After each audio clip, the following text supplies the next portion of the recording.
guys, so in my last video I did another practice log, and some of you commented on it that it was helpful not just because you could see the way that I practice effectively, but actually just because it was so encouraging to see that I don't start out with sounding perfect right away.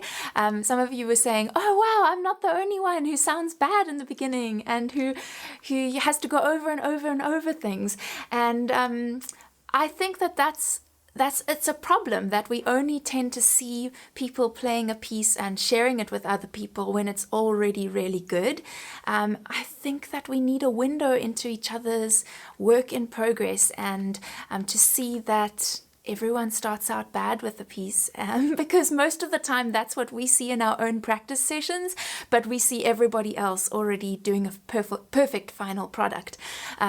So anyway, I thought I would just tell you about a discussion about this that we've been having in the Learning the Harp Together Facebook group. Now, even if you're not a part of Facebook, I'm going to put the link down below where you can go and have a look at, we've all been sharing work in progress, where you share yourself playing something when it's not perfect yet.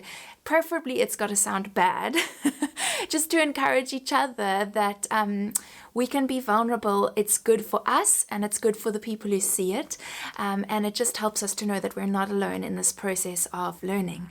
So go and have a look at some of those videos, and I really encourage you, if you are a part of Facebook, to take a video of yourself playing a work in progress and share it with other people. It'll be good for you and the people who watch it, and it will also encourage us with just sharing our music in general, that we don't have to have a perfect final product before it's worth sharing.